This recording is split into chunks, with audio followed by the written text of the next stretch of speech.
நேயர்களுக்கு வணக்கம். இன்று நம்மோடு இணைந்திருக்கும் சிறப்பு விருந்தினர் பத்திரிகையாளர் ஷேக்வார் அவர்கள். வணக்கம் தோழர். வணக்கம். நாளைக்கு உச்ச நீதிமன்றத்துல அவசரமா ஒரு வழக்கு விசாரிக்க போறாங்க. அது ஆதவ் அர்ஜுனா அவர்கள் சம்பந்தப்பட்ட வழக்கு தான். திமுக உச்ச நீதிமன்றத்தை நாடி இருக்கு. இதுல ஏதாவது ஆதவ் அர்ஜுனா அவர்களுக்கு ஏதாவது ஆப்பு அடிக்க போறாங்க அப்படின்லாம் பேசிட்டு இருக்காங்க. உண்மையிலே அது ஆப்பா நிக்குமா நிக்காதா? இந்த வழக்கு நேர்மையா விசாரிச்சாங்கன்னா பல விஷயங்களுக்கு இந்த வழக்குல உச்சநீதிமன்ற நீதிபதி தீர்ப்பு கொடுக்கலாம். இதுக்குள்ளேயே நிறைய நடந்திருக்கு. ஃபர்ஸ்ட் வழக்கு விசாரணையில இருக்கும்போது இந்த வழக்கு பத்தி பேசக்கூடாதுங்கிறதே ரூல். ஆதவ் அர்ஜுனா தொடர்ந்து அந்த விதிமுறைகளை மீறிட்டே இருக்காரு. அதுக்கே அவருக்கு கண்டெம்ட் ஆஃப் கோர்ட்டை கொடுக்கணும். இல்லைன்னா அவருக்கு வாய்க்கு ஒரு பூட்டு போடணும். நீங்க பேசவே கூடாது, என்ன முகாந்தரத்துல பேசுறீங்க, வழக்கு நிலுவையில இருக்குன்னு சொல்லி பேசலாம். அதனால நாளைக்கு இது விசாரணை தான். எனக்கு தெரிஞ்ச அதுவே ஒரு 4-5 செட்டிங் போகும், அப்படியே போகும். நல்லா காட்டமான வந்தாருன்னா உடனடியாக அதுக்கு ஏதாவது ஒன்று சொல்லுவார், வாய்ப்பு இருக்குது. ஆனால் அது ஒரு நடந்துக்கிட்டே ஜவ்வாயிலுக்கும் வாய்ப்பு இருக்குது, இல்லை முடிக்கும் வாய்ப்பு இருக்குது. ஆனால் ரெண்டாவது என்னன்னா, கரூரில் உயிரிழந்த குடும்பத்தினருக்கு அரசு வேலை, இதை மறைக்கிறதுக்காகவே ஆதவ் அர்ஜுனா மறுபடியும் இதை கிளப்பி இதை பண்றாரு. இதை பத்தி யாரும் பேசக்கூடாதுங்கிறதுக்காகவே. எதை மறைக்கிறதுக்கா? கரூர்ல உயிரிழந்த குடும்பத்தினருக்கு அரசு வேலை கொடுக்குறாங்க வர 18ஆம் தேதி. சரி. இப்ப இதை பத்தி யாரும் விவாத பொருளை ஆக்கக்கூடாது அப்படிங்கிறது தான். ஏன்னா கரூர்ல இன்னும் கொஞ்ச நாள்ல இடைத்தேர்தல் வரப்போகுது. அவர் விஜயபாஸ்கர் எப்ப ராஜினாமா பண்றாரோ அப்ப உடனே அரசு வேலைன்னு இவர் அறிவிக்கிறாரு, கரூருக்கு போறேன்னு அறிவிக்கிறாரு. 2 அறிவிப்பும் அடுத்தடுத்து வருது. இப்ப இவர் தான் முதலமைச்சர். இவரு வெற்றி பெற்று 50 நாள் மேல ஆயிடுச்சு. இப்போ வரைக்கும் ஒரு நாள் கூட கரூர் பத்தி சிந்தனையே கிடையாது, போகவே கிடையாது. ஆனா இன்னைக்கு கரூர் மேல அவ்வளவு பாசம். முதல்ல கரூர் மக்களுக்கு விஜய் மேல பாசம் இருக்கானா? இல்ல. இருந்திருந்தா ஜெயிச்சிருப்பாங்க. நீங்க எனக்கு வேணாம், திமுகவும் வேணாம், அதிமுக வேணும்னு தேர்வு செஞ்சிருக்காங்க. இப்ப கரூர் மக்கள் தேர்வு செஞ்ச அதிமுக நபர் இப்ப தாவேகாவுல இருக்காரு. அப்ப இப்ப மக்கள் யோசிக்க ஆரம்பிப்பாங்க, நாங்க யார வேணான்னு ரிஜெக்ட் பண்ணமோ அதே ஆள் எங்களுக்கு எதுக்கு வேணும்? அதான் மக்கள் தீர்ப்பு இப்ப என்ன ஆச்சு? எதுக்கு எடுத்தாலும் மக்கள் தீர்ப்பு மதிங்க அப்படின்றாங்க. இப்ப என்ன தீர்ப்பாச்சு? நீங்க என்ன பண்ணி வச்சிருக்கீங்க? கரூரை மீண்டும் மீண்டும் புதற்குழியில தள்ளுறதுக்கான வேலையை முதலமைச்சர் பாக்குறாரு. இப்ப இந்த அரசு வேலையை கொடுக்கறதையே நம்ம என்ன பண்றோம்னா, அந்த 41 பேர் உயிரிழந்தாங்கல்ல, அவங்களை கொச்சப்படுத்தல, அவங்களை நம்ம அவமானப்படுத்தல. அவர்களுக்கு ஏன் அரசு வேலைன்ற ஒரு கேள்வி வருது. அவர்கள் எப்படி இறந்தாங்க? இல்ல அதுதான் என்னன்னா, அவர்கள் உயிர் தியாகம் செஞ்சாங்க அப்படின்ட்டு டிவிகே வாரியர்ஸ் பண்ணாங்க. உயிர் தியாகம்ன்றது தானாக முன் ஒரு மாநிலத்து இப்ப இந்திக்கு எதிராக தீ குளிச்சு இறந்தாங்க. உயிர் தியாகம் சொல்லலாம். இதுக்கு பேரு எப்படி வரும்? இதுக்கு விபத்துல கூட வைக்க முடியாது. இது கவனக்குறைவு, ஒரு அசம்பாவிதம். அப்படிதான். இது ஒரு கவனக்குறைவு, முன்னேற்பாடுகள் இல்லாமல் நடந்த ஒரு அசம்பாவிதம். அவ்வளவுதான். இது அப்படிதான் கன்சிடர் பண்ண முடியும். என் மேல பழி போடுறாங்க போலீஸ், வேற யாரு மேல பழி போட முடியும்? போலீஸ் சொன்ன டைம்க்கு நான் அங்க இருந்தேன். அதான் இந்த வழக்கு நிலுவையில இருக்கு. நம்ம இதை பேசணும்னா நிறைய அங்க இருக்க வீடியோஸ், அதாவது ஒண்ணுமே இல்ல, ரொம்ப சிம்பிளா கேக்குறோம். இப்ப உங்க ஆட்சிதான் இவ்வளவு நாள் வந்த நூத்துக்கணக்கான வீடியோல எந்த ஒரு வீடியோலயுமே திமுக காரன் கத்தியை கிழிக்கிறான், திமுக காரன் ஆசிட் அடிக்கிறான், திமுக காரன் அதை பண்றான் இதை பண்றான்னு எந்த வீடியோவும் வரல. ஆதாரமா நீங்க இது வரைக்கும் எதுவுமே வரல. அவங்க பஸ்ஸுக்குள்ளேயே 100 கேமரா, மேல 12,000 கேமரான்னு அவ்வளவு கேமராவை பறக்க விட்டாலும் ஒரு கேமரால கூட ஒரு திமுக காரன் கூட சிக்கல. ஆனா இது வரைக்கும் சிக்கினதெல்லாம் என்ன? தண்ணி இல்லாம வறண்டது, ஒரு டெஃபண்டம் பையன் செய்கையில எப்படியா தப்பிச்சு போங்கன்னு கெஞ்சினது, இப்படி பல வீடியோக்கள் அந்த ஸ்பாட்லயே மயங்கி விழுகிறது, தண்ணி காவல்துறை இல்லைன்னு சொன்னாங்க, காவல்துறை இருந்த வீடியோ, இவரே தண்ணி பாட்டில் தூக்கி போட்ட வீடியோல இருந்து எல்லாமே இவங்களுக்கு எதிரான வீடியோக்கள் தான் வந்திருக்கு. ஆனாலும் இன்னைக்கும் திமுக திமுக திமுக.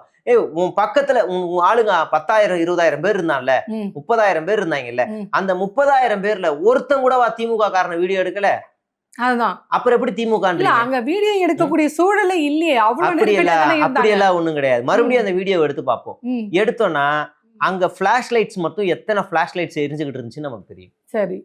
எத்தனை பிளாஷ் லைட்ஸ் எரிஞ்சிட்டு இருந்துச்சு நமக்கு தெரியும். மாடியில, தரையிலன்னு ஏகப்பட்ட flash lights local channels video எரிஞ்சுக்கிட்டு இருந்துச்சு. அவ்வளவு கேமராக்கள் இருந்துச்சு. ஈவன் விஜயே செட் பண்ண அவருடைய கேரவனுக்கு முன்னாடி இருக்கிற ஒரு கேரவன்ல ஒரு 4-5 கேமரா, ட்ரோன் மட்டும் ஒரு 4-5 ட்ரோனு, அவருடைய பஸ்ல சிசிடிவி கேமரா, இவ்வளவு இருந்தோம்.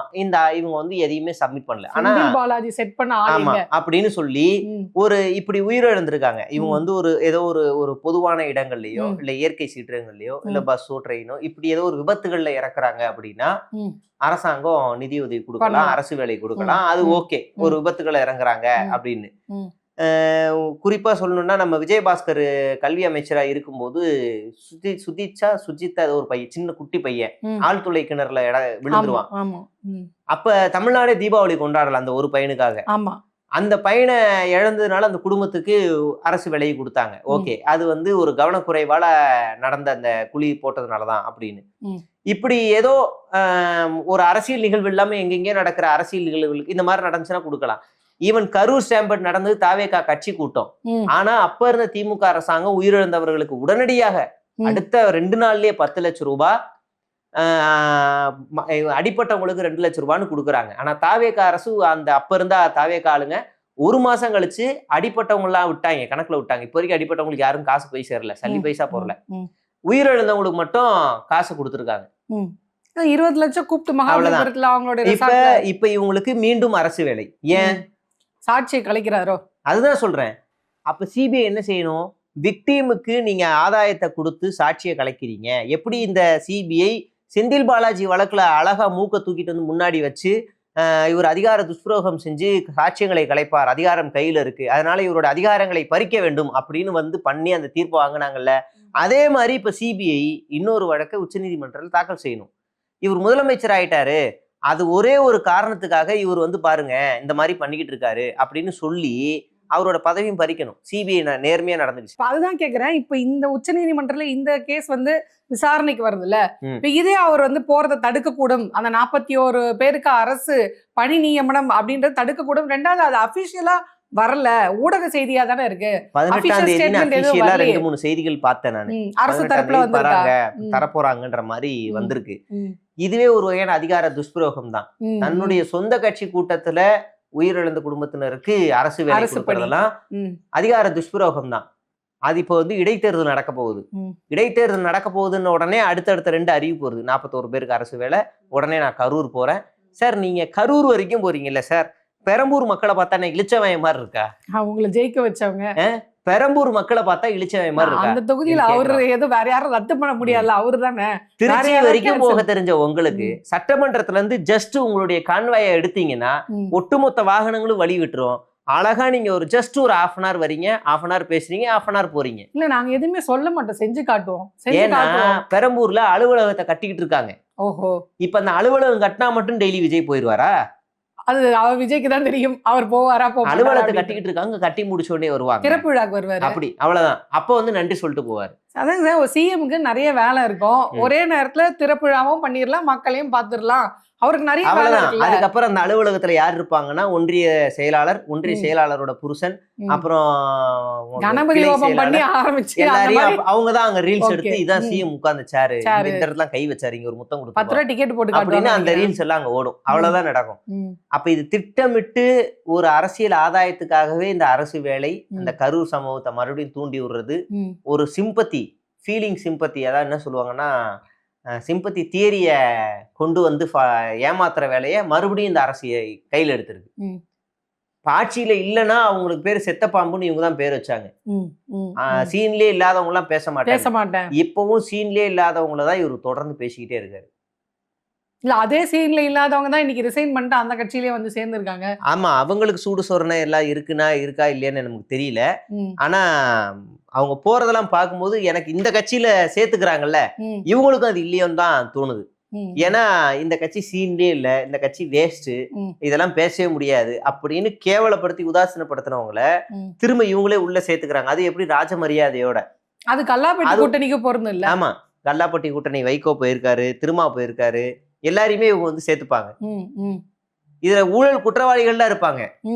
இப்ப திருமாவளவன் வந்து ஒரு ஸ்டாண்ட் எடுக்கணும். விஜயபாஸ்கர் பக்கத்துல வந்து கூட்டணியில உட்கார வச்சாங்கன்னா அவர் அந்த இடத்துல அந்நியமா ஃபீல் பண்ணி எப்ப ஆளை விடுப்பா, நான் கிளம்புறேன் பாட்டு கிளம்பி வெளியே வந்துடணும். திருமான்னு சொன்னோன்னதான் இன்னைக்கு இன்னொரு ஞாபகம் வருது. இன்னைக்கு திருமாவளவன் அவர்கள் ஒரு ஸ்டேட்மெண்ட் என்ன விட்டுருக்காரு அப்படின்னு பாத்தீங்கன்னா, இதுவரைக்கும் நான் வந்து கூட்டணியை குறித்து தாவேக்கா ஒரு கூட்டம் போட்டது, அதுல பங்கெடுத்துக்கிறது உண்மைதான், அமைச்சரவையில நாங்க பங்கெடுத்தது உண்மைதான், ஆனா கடைசி வரையும் நான் தாவேக்கா கூட்டணி இருக்கிறேன்னு அதிகாரப்பூர்வமாக நான் அறிவிக்கல. அப்படி இருக்கும்போது திமுக தான் சொல்லுது விசிகா இனி கூட்டணியில் இல்லைன்னு, நான் சொல்லல அப்படின்னு ஒரு ஸ்டேட்மெண்ட் வந்துருக்காரு.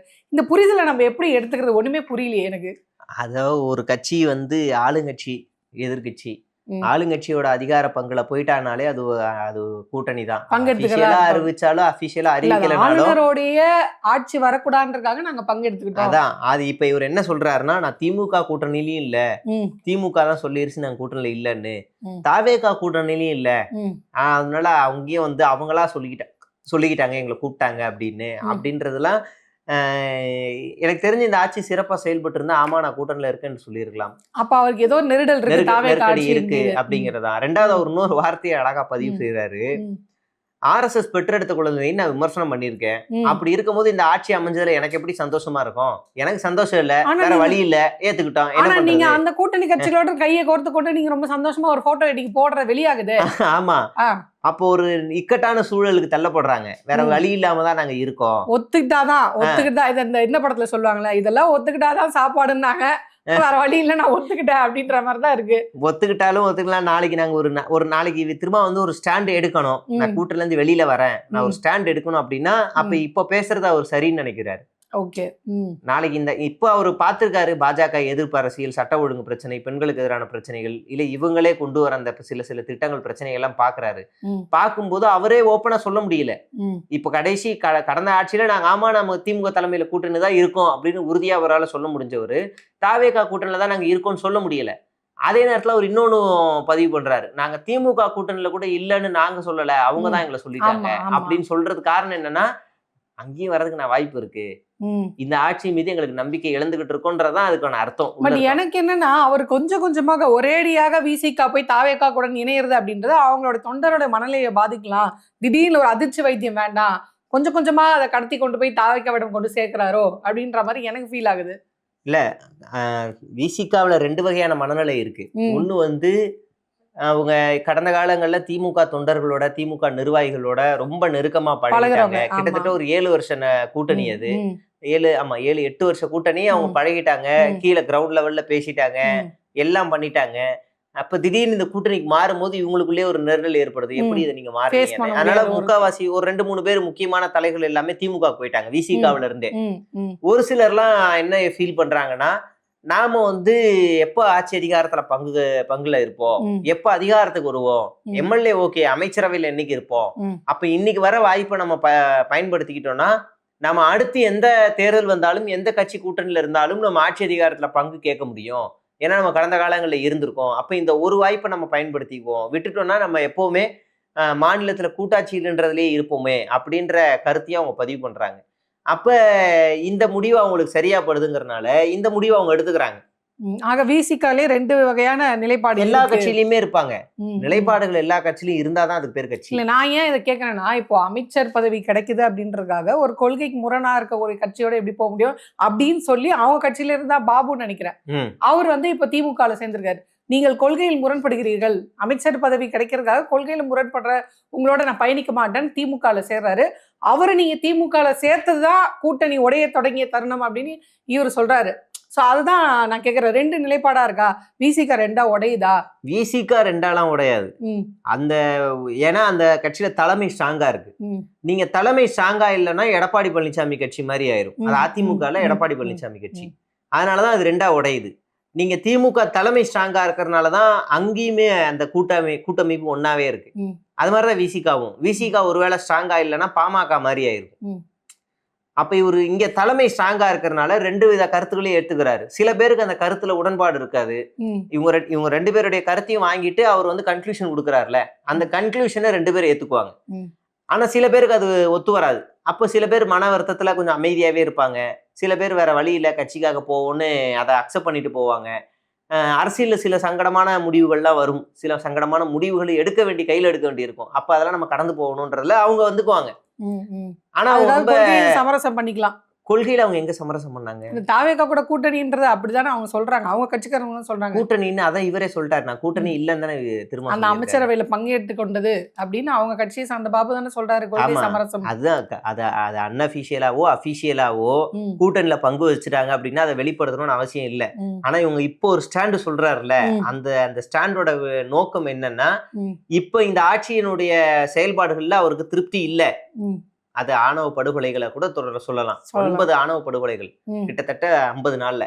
அது எல்லாத்தையுமே சர்க்கிள் பண்ணி பாக்குறாங்க. அப்ப நம்ம இதை தொடருவதா இல்லையாங்கிறதே அவங்களுக்குள்ள ஒரு சிக்கல் ஏற்படுது. அப்படின்னும் போது அவங்க டைலூட் ஆகலாமா அப்படின்ற சிக்கலுக்கும் வருவாங்க. அப்ப அவங்க என்னன்னா தெளிவா வெளிப்படையா நாங்க வந்து கூட்டணி இல்ல அப்படின்னு அவங்க அறிவிக்கிறாங்க. நாங்க எந்த கட்சியோட கூட்டணி இல்ல, நாங்க எப்ப வேணாலும் டிட்டாச் ஆகி போவோம், எந்த பக்கம் நியாயம் இருக்கோ அந்த இதுக்கு பக்கம் முன்னாடி அவர் சொன்னாரு நாங்க வந்து தாவேகாவோட கூட்டணி இல்ல, ஒருவேளை நாங்க போயிருவோம்ன்ற பயம் அமைச்சரவை கூட நாங்க ராஜினாமா பண்ணிட்டு வருவோம், அந்த பயத்தை போக்குறதா இப்ப இருக்கோம், வேணும்னா அதை ராஜினாமா பண்ணிட்டோ வருவோம். அதுதான் புரிதல், அவ்வளவுதான். அதுல இருந்து அவங்க இருக்காங்க. இது மாதிரி கம்யூனிஸ்டுகளும் ஒரு தெளிவான முடிவுல இருக்காங்க, 2 கம்யூனிஸ்டுகளும். இவ்வளவுதான். இதுல தெளிவான முடிவே இல்லாம எங்கேயாவது ஏதாவது கிடைச்சா ஓடி போய் உட்காந்துடலான்றதுல இருக்கிறது வந்து காங்கிரஸும் வைகோவும் தான். ஆளா போய் உட்காந்துருவாங்க. வைகோ தான் சொல்லிட்டாரு, நான் வந்து அரணா இருப்பேன். திமுக வந்து தாவேகா மேல எந்த மாதிரியான விமர்சனங்கள் வைக்குது பாத்தீங்களா, தாவேகாவை பாதிக்காத அளவுக்கு அரணாக இந்த மதிமுக இருக்கும் அப்படின்னு ஒரு ஸ்டேட்மெண்ட் விட்டுருக்காரு. அவரு எல்லாம் பேசுவாருங்க. அவர் விஜயகாந்துக்கு அரணாக இருந்திருக்காரு, ஜெயலலிதாவுக்கு அரணா இருந்திருக்காரு, கலைஞருக்கு அரணாக இருந்திருக்காரு. அப்படியே வந்துகிட்டே இருப்பார். நாளைக்கு பிரதீப் ரங்கசாமியோ இல்ல தனுஷ் இப்ப கொடி அறிவிச்சிட்டாப்ல. தனுஷ் வந்து நான் வந்து துல்லாதமனம் துள்ளும் படத்தை நான் பார்த்தேன், அந்த படத்தை பார்த்ததுல இருந்து தேவதை கண்டேன் பார்த்தேன், அதுக்கப்புறம் அவருடைய மிகப்பெரிய ரசிகன் ஆயிட்டேன், அதனால அவருக்கு நான் அரணாக இருப்பேன். நாளைக்கு அவர் பேசிடுவார். அப்ப சட்டமன்றத்துல இன்னொரு வாட்டி தனுஷ் வந்து விஜய் எப்படி வாசிச்சாரோ அது மாதிரி தனுஷ் வாசிக்கும் போது இவர் கூட இருந்து நான் அவருக்கு நான் அரணாக இருப்பேன் அப்படின்னு அவரு வைகோ பேசக்கூடிய ஆளுதான். இல்ல நாளைக்கு நீங்க இன்னொரு புதுமுகம் நடிகர்கள் யாராவது ஒரு சும்மா ஒரு பேரை கூட சொல்லுங்க, அவரு கட்சி ஆரம்பிச்சா கூட வைகோ அங்க போய் பிரதீப் ரங்கநாதன் இருக்காரு, சிவகார்த்திகேயன் இருக்காரு, அவங்கள யாரு வந்தாலும் ஆளா போயிட்டு நான் வந்துட்டேன், எங்க பவர் இருக்கோ அங்க நான் அரணா அவ்வளவுதான், நான் போய் உட்காந்துக்கிறேன் அப்படின்னு சொல்லக்கூடிய ஆளுதான். அவருக்கெல்லாம் எந்த கொள்கையும் எந்த கூச்ச நச்சம் எதுவும் கிடையாது. அதனால அவர் வந்து நம்ம அதை பத்தி கன்சிடரே பண்ண வேணாம், அவரை பத்தி எல்லாம் பேசுறதே வேஸ்ட் ஆஃப் டைம் தான். அவ்வளவுதான். சரி, இப்ப ஃபைனலா ஆளுநர் கிட்ட வருவோம். அதாவது என்னன்னா, இந்த கட்சி, அதாவது விஜய் அவர்கள் 108 தனிப்பெரும்பான்மை எடுக்கல, கூட்டணி கட்சிகளை வந்து ஆதரவை தேடிட்டு இருந்தப்ப ஆளுநர் வந்து விஜய் அவர்களை ஆட்சி அமைக்க விடாம ரொம்ப தொந்தரவு பண்றாரு பாருங்க அப்படி அவ்வளோ ஒரு, அதாவது கம்யூனிஸ்ட் கட்சியை கூட சொல்லியிருந்தாங்க. அந்த ஒரு இக்கட்டான சூழ்நிலையில கூட அவங்க வந்து காங்கிரஸை, அதாவது அதிமுகவையோ பாஜகவையோ அந்த ஆதரவு தடாம எங்களை தான் நாடினாங்க, ஆளுநர் வந்து விஜய்க்கு எதிராக இருக்கிறார். நான் இன்னைக்கு ஆளுநர்கிட்ட 3க்கும் மேற்பட்ட குற்றச்சாட்டுகள் விஜய் அவர்கள், முதல்வர் அவர்கள் மீது இருக்கிறது. ஒன்று வந்து வைகோ அவர்களுடைய ஓப்பன் ஸ்டேட்மெண்ட்டு குதிரை பேரம் நடத்தினாரு அப்படின்றது. இன்னொன்று வந்து டிடிவி தினகரன் கொடுத்தாரு இல்லையா, என்னோட எம்எல்ஏவை காணோம், இவங்க தான் கையெழுத்து வாங்கினாங்கன்னு. இன்னொன்று தாவேகா கட்சியை சார்ந்த பெண்ணே வந்து எனக்கு நியாயம் வாங்கி கொடுங்க, நானும் எங்கெங்கேயோ போயிட்டு சொந்த கட்சி பெண்களுக்கே பாதுகாப்பு இல்லை அப்படின்னு ஆளுநர்கிட்ட போயிருக்காங்க. இப்போ இத்தனை குற்றச்சாட்டுகள் ஆளுநர்கிட்ட இருக்கு. இதை விட பெரிய குற்றச்சாட்டு என்னன்னா, விஜய் அவர்கள் ரகசிய பிரமாணம் எடுக்கும்போது என் கவனத்துக்கு வருகிற ரகசிய இது அரசு இதை வெளியே தெரிவிக்க மாட்டேன் போது விஷ்ணு ரெட்டியும் ஜான் ஆரோக்கியசாமியும் அந்த இடத்துல என்ன பண்றாங்க? அப்போ இது வந்து அரசியலமைப்புக்கே எதிரான ஒரு விஷயமாக இருக்கிறது, ஆளுநர் நடவடிக்கை எடுக்கணும். ஸோ தொடர்ந்து நாளுக்கு நாள் விஜய் அவர்கள் மீது ஆளுநரிடம் குற்றச்சாட்டுகள் போய்கொண்டே இருக்கிறது. ஆனால் ஏன் ஆளுநர் இது வரைக்கும் எந்த நடவடிக்கையுமே எடுக்கல? அப்போ அவரு விஜய் அவர்களுக்கு ஒரு பேக் போனா இருக்காரா என்ற ஒரு கேள்வி வருது இல்லையா? ஆமா. இப்ப இன்னொரு அறிவிப்பும் ஆளுநர்கிட்ட இருந்து வந்திருக்கு. மக்களுக்கு ஏதாவது ஒரு பிரச்சனை அப்படின்னா நீங்க வந்து ஆளுநர் மாளிகையிலேயே நீங்க முறையிடலாம். தொடர்ந்து விஜய் அவர் முதல்வர் மீதே குற்றச்சாட்டுகள் நம்ம கிட்ட வர்றது. நான் சொல்றேன், இப்ப வந்து நீங்க கிட்டே முறையிடலாம், நான் வந்து உங்களுடைய பிரச்சனை எல்லாத்தையுமே முதலமைச்சர்கிட்ட பேசி நான் தீர்த்து வைப்பேன். உங்க வீட்டுக்கு வந்து ஒரு போஸ்ட்மேன் வராரு, போஸ்ட் கொடுக்கறதுக்காக வராரு, உங்க ஊர்ல இருந்து லெட்டர் போட்டுருக்காங்கம்மா, உங்க வீட்டுல ஏதாவது பிரச்சனை இருந்தா சொல்லுங்கம்மா, நான் எல்லாத்தையும் நோட் பண்ணிக்கிட்டு பக்கத்துல இருக்க போலீஸ் ஸ்டேஷன்ல போய் சொல்லி அது என்னன்னு பாத்துட்டு வரமா அப்படின்னு சொன்னா போஸ்ட்மேன்ட்ட கொடுப்பீங்களா? கொடுக்க மாட்டேன். ஆளுநருக்கு என்ன வேலை? ஆமா, அதுதான் நான் கேக்குறேன். ஆளுநருக்கு வந்து ஒண்ணு, இப்ப நம்ம அதை இப்படி புரிஞ்சுக்குவோம், இந்த விஜய் அரசு வந்து கையாளாகாத அரசு, இந்த அரசாங்கத்தை நடத்த வக்கில்லாத ஒரு அரசு, அதனால ஆளுநரே அதை பார்த்து புரிஞ்சுக்கிட்டு நானே இனிமேல் நிழல் சிஎம்மா இருக்கேன்னு வந்து முன்னாடி வந்து சொல்றதா இருக்கணும். இல்லைன்னா விஜயே வந்து என்ன பண்ணணும்னா, என்னால இந்த அரசாங்கத்தை நடத்த முடியல, நான் அந்த அளவுக்கு லாய்க்கு இல்லை, அதனால நீங்க தனியா வந்து ஒரு வார் ரூம் அமைச்சு குறைகளை கேட்டு அதை என்கிட்ட கொண்டு வாங்க அப்படின்னு ஆளுநர்கிட்ட இவர் சொன்னதா இருக்கணும். இல்லைன்னா மூணாவதா கூட ஒன்னோட வச்சுக்குவோம், டெல்லியில இருந்து ஆளுநருக்கு உத்தரவு, தம்பி நீ இனிமே அவங்க எல்லாம் நடத்தாத, நீ தான் சிஎம், நீ என்ன வேணாலும் இறங்கி அடிச்சுக்க, எவன் என்ன கேட்டாலும் நான் பாத்துக்கிறேன், தேவைப்பட்டா சிபிஐ இடி என்ன வேணாலும் என்ன குற்றச்சாட்டுகளே நம்ம ட்ரம்ப் கார்டை நாம பாத்துக்கலாம், நீ போய் வேலையை பாரு அப்படின்னு அங்க இருந்து ஏவி விட்டுருக்கணும். இது தவிர்த்து வேற காரணங்கள் இருக்காது, ஆளுநரா ஏதாவது பண்ணிருக்கலாம். இப்ப விஜய் நம்ம என்ன பண்ணணும்னு எதிர்பார்க்கறோம்னா, ஆளுநர் அவர்களே நீங்க தங்கி இருக்கிற வீடே நாங்க கொடுத்த காசு தான். நீங்க குடிக்கிற டீ கூட ஓசி, நாங்க கொடுத்த சோத்தை தான் நீங்க டீ சாப்பிட்டு பார்ட்டிக்கே நாங்க தான் காசு ஆமா. அனுப்புறோம். அதனால வந்து நீங்க என்ன பண்ணுங்கன்னா, அடுத்தவங்க வீட்டு நெய்யில உட்காந்து ஸ்வீட்டை செய்யாம நீங்க உங்க வேலையை மட்டும் பாருங்க. நாங்க எப்பயாவது ஒரு லெட்டர் கொடுப்போம்ல, அந்த சீலை பிரிக்காம போய் டெல்லியில கொடுத்துட்டு மட்டும் வாங்க, அதான் உங்க வேலை. ஆமா. அதுக்கு மேல நீங்க எதுவும் செய்ய வேண்டாம், அமைதியா இருங்க, தேவையில்லாத வேலை மூக்க நுழைக்காதீங்க அப்படின்னு ஸ்டாலின் மாதிரி ஒரு கடிதம் எழுதினாரான்னு பார்த்தா ரொம்ப பிஸியா இருக்காரு. உள்ள ஒண்ணுமே சொல்லலையே. அப்ப இதுல இருந்தே நீங்க கனெக்ட் பண்ணிக்கோங்க. நான் உன்னை அடிக்கிற மாதிரியே அடிப்ப, நீ கண்டுக்காத. நீ உன்னை அடிக்கிற மாதிரி அடிப்ப, கண்டுக்காத. நாம 2 பேரும் ஒண்ணுக்குள்ள ஒண்ணு, காந்தி பிறந்த மண்ணு, டீ கடையில் நின்று தின்னு பாரு பண்ணுன்னு விஜய் டைலாக். ஓகே, அப்ப உள்குத்து ஏதோ நடந்து. ஆமா, இந்நேரம் ஸ்டாலின் வந்து இந்த தமிழ்நாட்டை இப்போது ஆட்சி செய்கிறார் என்றால் ஒரே ஒரு அண்ணா யூனிவர்சிட்டி இஷ்யூக்காக இந்த ஆட்சியவே கலைக்கணும் ரேஞ்சுக்கு நம்ம RN ரவி பொங்கி எழுந்து அங்க வரைக்கும் போய் நீதிமன்றத்துல போய் தீர்ப்பு வாங்கிட்டு வந்தாங்க. அடிச்சு நொறுக்கி விட்டு வாங்கிட்டு வந்தவர். ஆமா, எது எடுத்தாலும் டொபக்கு டொபக்கு டொபக்கு டொபக்கு நாங்க கிளம்பி போயிருவாரு. அவருக்கு அவ்வளவு பிடிச்சிருக்கும் டிராவல்னா, போயிருவாரு. ஏன்னா உனா போயிருவாரு. ஏன் இவர் போக மாட்டாரு? அப்ப ஏதோ ஒரு மர்மம் இருக்குல்ல, நீங்க என்ன வேணாலும் பண்ணிக்க, நான் கண்டுக்க மாட்டேன், புகாரை மட்டும் வாங்கி வச்சுக்கிறேன் அப்படின்னு தானே அர்த்தம். அப்ப இந்த ஆளுநர் இங்க ஆளுநராவே செயல்படல. தேவைப்பட்டா ஒரு நாளைக்கே முதலமைச்சரா கூட வருவார். அதுக்கான எல்லா வேலையும் நடக்குது. அதுக்காக தான் இவர் புகார் எல்லாம் என்கிட்ட கொடுங்கன்றாரு. புகார் இவர் யாரு முதல்ல, எந்த தொகுதியில நின்று இவர் ஜெயிச்சாரு, எந்த மக்கள் இவரை பிரதிநிதியாக்குனாங்க, இவர் யாரு முதல்ல, இவருக்கு என்ன அதிகாரம் இருக்குன்னு கூட தெரியாம புகார் என்கிட்ட கொடுங்கன்றாரு. இதென்ன தனி ராஜ்யம் நடக்குது. இப்ப விஜய் என்ன தூங்கிட்டு இருக்காரா? உங்க அரசாங்கத்தை கலைக்க ஒரு ஆளு வேலை பாக்குறாரு சார். உங்க பவரை தட்டி பறிக்கிறாரு ஒரு ஆளு. இல்ல, எதுக்கு எடுத்தாலும் திமுக மீது தொடர்ந்து விமர்சனம் பண்ணிட்டே இருப்பீங்களா? ஆளுநர் கேட்க வக்கே இல்லையா? ஒரு கேள்வி கூட, அதுவும் அந்த கட்சியில ஒருத்தர் இருக்காரு ஆதவர்ஜுனான்னு, லஞ்ச் டைலாக்ல பயங்கரமா பேசுறாரு. அவரு கூட ஒரு வார்த்தை, எங்க அண்ணன் விஜய் இருக்கும் போது ஆளுநர் அவர்கள் எப்படி இந்த மாதிரி ஒரு வார்த்தை பேசினாரு அப்படின்னு ஒரு வார்த்தை கூட கேட்கல. சும்மா பேருக்கு தான் ஆளுநர் எங்களுக்கு எக்ஸ்ட்ரா லக்கேஜ், மக்களால் தேர்ந்தெடுக்கப்பட்ட மாநிலத்தில் ஆளுநருக்கு என்ன வேலை, இதெல்லாம் அவங்க கொள்கையில வேணா இருக்குமே தவிர நிஜவதில வந்து எல்லாம் ஆளுநரை பார்த்தாலே ஈரமாயிரும். அதாவது ஆட்டுக்கு தாடியும் மாநிலத்துக்கு ஆளுநரும் தேவையில்லைன்னு சொன்னது அண்ணா அவர்கள். அந்த அண்ணாவின் கொள்கையை தான் நாங்களும் வந்து எடுத்து நடத்துறோம் அப்படின்னு சொன்னாங்க. ஆளுநர் எதிர்த்து இது வரைக்கும் ஒரு வார்த்தை கூட அதெல்லாம் ஆளுநரை பார்த்தாலே பயம். ஆளுநர் நீ நாளைக்கு நிரூபிச்சு எடுத்துட்டு வா, 108 தான் இருக்கு, இன்னும் 2 எடுத்துட்டு வா, இன்னும் 3 எடுத்துருவான்னு டெய்லி அனுப்பிட்டே இருப்பாங்க. முதல்ல ஆளுநருக்கு அங்க அந்த இடத்துல ஆளுநருடைய மாளிகையில ராஜ்பவன்ல பெரும்பான்மையை நிரூபிக்க வேண்டிய அவசியம் எதுவுமே இல்லை. அப்படி எந்த சட்டமும் கிடையாது.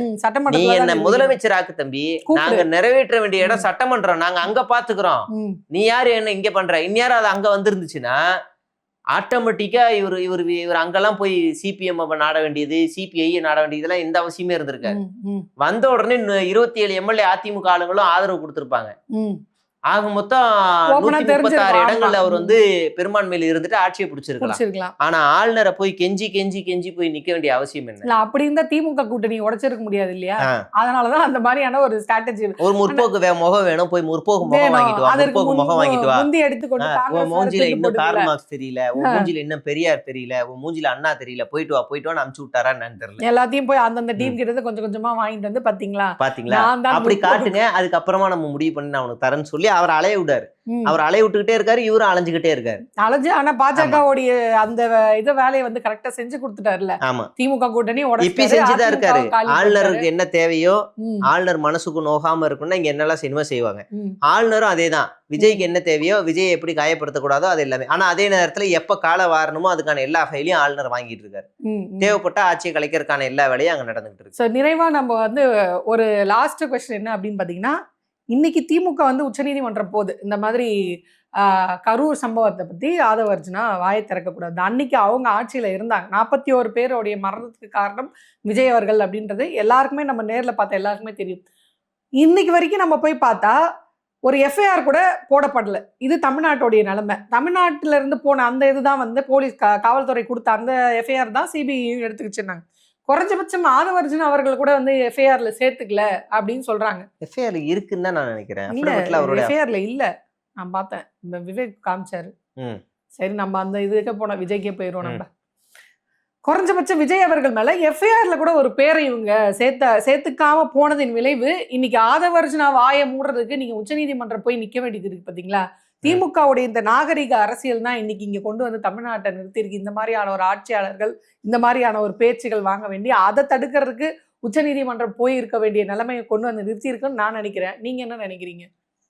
இல்ல அப்படியெல்லாம் இவங்க பேசுறதெல்லாம் எப்படி தெரியல. இதுவே பழைய திமுகவா இருந்தா இப்படி விட்டுருக்குமா? ம். அதுவே வந்து ஒரு எப்படி சொல்றது? ஒரு ஒரு என்ன சொல்றது? பழைய திமுகனா ஒரு ரவுடி திமுக அப்படின்னு ஒரு கட்டமைக்க நினைக்கிறது. ம். அது இல்ல என்னலாம் நம்ம நமக்கு ரவுடி தெரியாது. திமுக நம்போல. அப்போ ஒரு ஒரு முதலமைச்சர் உடனே எஃப்ஐஆர் கைது போட்டிருக்கலாம்ல. பண்ணிருவாங்க. இந்நேரம் எஃப்ஐஆர் போட்டிருக்கலாம். இந்நேரம் கலைஞரா இருந்தாருன்னா கைது பண்ணிருவாங்க. கைதே வேண்டாங்க. எஃப்ஐஆர் போட்டிருக்கலாம்ல. எனக்கு 41 பேர் தெரிஞ்சு இத இப்போ யாரோட ஒப்பிடணும்னா, ம். நீங்க ஜெயலலிதாவோட ஒப்பிடணும். ம்.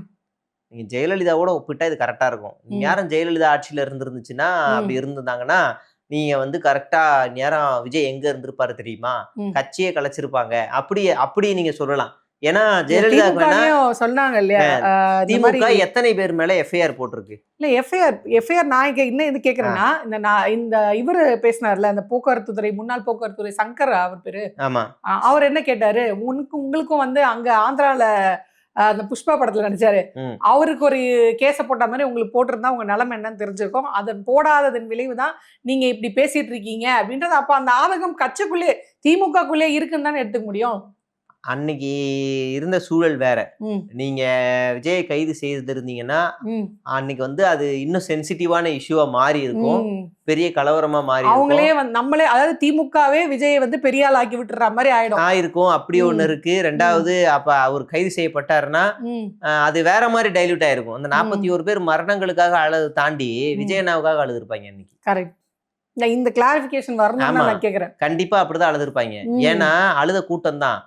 அண்ணா விஜய் அண்ணா சாப்பிடுங்க அண்ணா, தண்ணி குடிங்க அண்ணா, தண்ணி கொஞ்சம் கொஞ்சமா குடிங்கண்ணா, இன்னும் மொத்தமா இறங்கினா தொண்டை நீங்க கட்டிக்குங்கண்ணா, அழாதீங்கண்ணா. பச்சை என் தண்ணி பையன் உயிர் குடிக்காதீங்கண்ணா. போனாலும் பரவாயில்ல. ஆ, விஜய்க்காக தானே போச்சு. அப்படியான கூட்டம் அது. ம். அதனால வேற ஏதாவது சென்சிட்டிவான இஷ்யூ வரக்கூடாதுங்கிற ஒரே காரணத்துக்காகத்தான் அதுல ஏற்பாட்டாளர்கள் யாரு அப்படின்னு அவங்கள ஃபைன் பண்ணி அதுல அவங்க மேல எஃப்ஐஆர் ஃபைல் பண்ணுது. இவ்வளவுதான் காரணம். அது சும்மா பேசுறதுக்காக பொது இடங்கள்ல என்ன வேணாலும் அப்படியே அந்த இடத்துல திமுக வந்து கையாளாகாமையோ இல்ல நாகரிக அரசியல கருத்தில் கொண்டு அதை செய்யாம இல்ல பொது நலன் கருதி ஆமா அவ்வளவுதான். அது வந்து அந்த மாதிரி ஒரு நடவடிக்கை ஈடுபட்டா அன்னைக்கு தேதியில ஒரு மாநிலத்துடைய அமைதியை குந்தகம் விளைவிக்கிற மாதிரி ஒரு கண்டிப்பா இருக்கும். அதே நாள்ல கொஞ்ச நாளுக்கு அப்புறம் அந்த கலவரத்தை தூண்ட முயற்சி செய்தவர் ஆதவர்ஜுனா. ஜென்சியை முன்னணி அந்த போஸ்டை டெலீட் செய்தார். அந்த போஸ்ட் இன்னமும் என்கிட்ட இருக்கு. அந்த போஸ்டை டெலீட் செய்தார். அந்த நாட்டில் நடந்த மாதிரி இங்க நடக்கும்னு போட்டுட்டு டெலீட் பண்ணவர். அப்படின்னா என்ன காரணம்? அந்த போஸ்டை வச்சு டெலிகிராம்ல எவ்வளவு பெரிய விவாதம் நடந்துச்சுன்னு நான் தனியா ஒரு வீடியோவே போட்டிருக்கேன். அப்ப இவங்க எல்லாம் என்ன கட்டமைக்க நினைக்கிறாங்கன்னு அப்பவே தெரிஞ்சிருச்சு. அதனால திமுக அரசாங்கம் அதுல ரொம்ப கிளியரா கிளவரா ஹேண்டில் பண்ணி அதை சைலண்ட் பண்ணாங்க. ஓகே, அதாவது இது நாகரிக அரசியல் இல்ல, அந்த இடத்துக்கு என்ன தேவையோ அதை முதலமைச்சர் இதுல அரசியலே கிடையாது. இதுல நாகரிகம் அரசியல் அதெல்லாம் அந்த வார்த்தையே தேவையில்லை. அவருக்கு மக்களுடைய நலன் தான் அக்கறையில கொண்டு அவ்வளவுதான். அதனால அவர் பழிவாங்கும் நடவடிக்கை எடுக்காம இதை எடுத்தா இது வந்து இந்த மாதிரியான ஒரு பெரிய பிரச்சனைக்கு வழிவகுக்கும். எனக்கு மக்கள் நலன் தான் முக்கியம், அவங்க மாதிரி பொய் பேச வேண்டிய அவசியம் இல்லை, அதனால நான் இந்த கைதுல இதெல்லாம் ஈடுபடல அப்படின்னு சொல்லி ரொம்ப கரெக்டான ஒரு நிலையை அதான் சொன்னார். அப்ப இருந்த சிஎம்ஏ எந்த அரசியல் கட்சி தலைவரும் தன்னுடைய தொண்டர்கள் சாவதை விரும்ப மாட்டார்கள்னு சொல்லிட்டாரு. அதோட முடிச்சிடலாம். அது அவ்வளவுதான். ஆனா அத இன்னும் தாவேக்கால இருக்கவங்க அது சும்மா வேலை வெளியே அப்படி, ஆனா உள்ள வேற மாதிரி இது பண்ணிட்டு இருக்கீங்கன்னு ஒரு பொய்யான அலிகேஷன் வச்சுட்டு தான் இருக்காங்க. சரி பாப்போம், அது வந்து புரியுறவங்களுக்கு பேசலாம், புரிஞ்சுக்க மாட்டேன்னு முன்முடிவா இருக்கவங்க கிட்ட ஒன்றும் பேச முடியாது. ஸோ சிபிஐ நாளைக்கு வந்து கரூர்ல சம்பவம் குறித்து உச்சநீதிமன்றத்துல ஒரு அவசர விசாரணையை எடுக்கிறாங்க. அந்த விசாரணை என்ன மாதிரியான தீர்ப்பு வருது, இதை பத்தி நாளைக்கு இது இன்னொரு வீடியோவா நம்ம பேசுவோம். உங்களுக்கு நேரத்துக்கு ரொம்ப நன்றி.